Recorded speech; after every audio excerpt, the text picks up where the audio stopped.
मैं Ruchit Tyagi read and grow with Ruchit Tyagi के इस नए वीडियो में आप सभी का स्वागत करती हूँ और उम्मीद करती हूँ आप सभी बहुत हेल्दी होंगे, हैप्पी होंगे और पॉजिटिवली आगे बढ़ रहे होंगे। ये वीडियो शुरू करने से पहले मैं आप सभी से रिक्वेस्ट करती हूँ कि अगर आपको मेरा वीडियो पसंद आ रहा है तो प्लीज़ उसको लाइक कीजिए, शेयर कीजिए और अब तक अगर मेरे चैनल को सब्सक्राइब नहीं किया है तो प्लीज़ सब्सक्राइब भी कीजिए। तो चलिए आज हम एक नई स्टोरी आपको सुनाते हैं। ये कहानी है गौतम बुद्ध और उनके कुछ शिष्यों की। तो गौतम बुद्ध अपने शिष्यों के साथ एक राज्य से दूसरे राज्य में घूमते हुए जा रहे थे किसी अन्य राज्य में प्रवचन करने के लिए। उनके शिष्य भी उनके साथ थे। तो रास्ते में उनको एक गांव दिखाई दिया जहाँ पे बहुत सारी झोपड़ियाँ थी और वो गांव पूरा सूखा पड़ा था। वहाँ खेतों में भी बिल्कुल सूखा था, ना वहाँ पानी दिखाई दे रहा था। तो वहाँ पे शिष्यों ने कहा कि महाराज हो सकता है कि यहाँ सूखा पड़ा हो, इस वजह से जो लोग हैं यहाँ से चले गए होंगे, पलायन उन्होंने कर दिया होगा। वहीं थोड़ा ही आगे चले थे तो एक कुआं था, उसमें झाँक कर देखा गया तो वो कुआं भी पूरी तरह से सूखा था और मिट्टी उसमें साफ दिखाई दे रही थी नीचे। तो उस कुएं में भी कुछ पानी नहीं था। गौतम बुद्ध ने अपने सभी शिष्यों से कहा कि हमारे पास खाने पीने का तो हम सब सामान लेकर के आए ही हैं और ये जगह भी खाली है, तो आज रात हम यहीं पे रुकेंगे। सब वहीं रुक गए।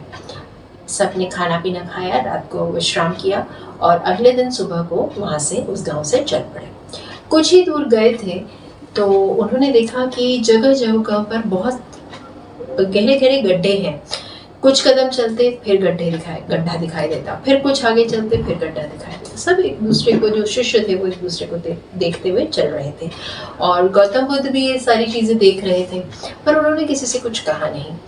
उत्सुकतावश उनमें से एक शिष्य ने गौतम बुद्ध से पूछा, महाराज ये क्या है, किस तरह के गड्ढे हैं ये? जगह जगह पर थोड़ा सा ही चलते हैं, 4 कदम चलते हैं तो वहाँ फिर गड्ढे दिखाई देते हैं। तो गौतम बुद्ध ने अपने शिष्यों को कहा कि इन लोगों में धैर्य की कमी नहीं थी जो इस गांव से पलायन करके गए हैं। यदि वो 1 से 2 गड्ढे ही धैर्य के साथ गहरे गहरे खोदते जाते तो उन्हें ज़रूर पानी मिल जाता। और ये जो गड्ढे किए गए हैं ये पानी की ही खोज में किए गए हैं, लेकिन उन लोगों में धैर्य की कमी थी। उन्होंने थोड़ा सा खोदा, उन्हें पानी नहीं मिला, फिर उन्होंने थोड़ी दूर पे फिर गड्ढा खोदा, फिर थोड़ी दूर पे गड्ढा खोदा। वो इसी तरह से थक चुके तो वो यहाँ से पलायन कर गए, क्योंकि उन्हें लगा कि यहाँ पानी नहीं है, जबकि ऐसा नहीं है। अगर वो एक ही जगह पर या एक से दूसरी जगह पर बहुत धैर्य के साथ गड्ढा करते रहते तो अंततः उनको जो है पानी मिल जाता और यहाँ से उन्हें पलायन करके नहीं जाना पड़ता। तो ऐसा ही हम सब भी अपनी लाइफ में करते हैं, अक्सर करते हैं। हमें लगता है कि जिस काम को हम कर रहे हैं उस काम में हमें सफलता नहीं मिल रही है तो हम दूसरा काम करने लगते हैं, फिर उसमें हमें सफलता नहीं मिलती है तो हम कोई तीसरा काम पकड़ लेते हैं।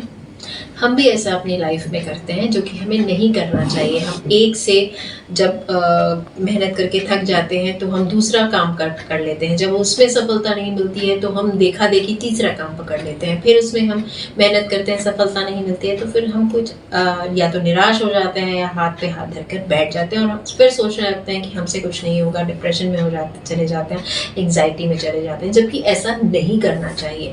जिस भी काम को हम करना चाहते हैं या हमें लगता है कि हम कर सकते हैं, उसके लिए पहले पूरी रिसर्च करनी चाहिए। मेहनत के साथ साथ धैर्य भी हमारे भीतर होना चाहिए, क्योंकि धैर्य और आत्मविश्वास ही वो शक्ति है कि वो बड़ी से बड़ी रुकावट, मुश्किलों को आसान कर देती है। तो इसी तरह जिस तरह से उन लोगों ने थोड़े थोड़े गड्ढे करके पलायन कर लिया और उनको लगा कि हमने इतनी मेहनत करी और हमारा सब मेहनत वेस्ट हुई, इसी तरह हम भी अपनी मेहनत को वेस्ट कर देते हैं। कॉन्फिडेंस की कमी और नॉलेज की कमी और देखा देखी के चक्कर में, जो कि नहीं करना चाहिए। अगर हमें किसी काम को करना है तो उसके लिए हमें सबसे पहले डीप नॉलेज होनी चाहिए, हमारे को अपने कैलिबर को समझना चाहिए, कॉन्फिडेंट होना चाहिए और फिर धीरे धीरे स्टेप बाय स्टेप आगे बढ़ते हुए धैर्य के साथ अपनी जो हमारा एक एम है उस पर आगे बढ़ना चाहिए। तो मुझे लगता है कि आप सभी को ये स्टोरी कहीं ना कहीं अपील की होगी, समझ में आई होगी, और अगर अच्छी लगी होगी तो आपसे मैं ये अपेक्षा करती हूँ, आपसे ये रिक्वेस्ट करती हूँ कि प्लीज़ इसको लाइक कीजिए, शेयर कीजिए, और फिर से एक बार कहती हूँ कि अगर सब्सक्राइब नहीं किया है अपने इस चैनल को आपने, तो प्लीज़ सब्सक्राइब भी कीजिए। मिलते हैं बहुत जल्दी नेक्स्ट वीडियो में, तब तक के लिए नमस्कार।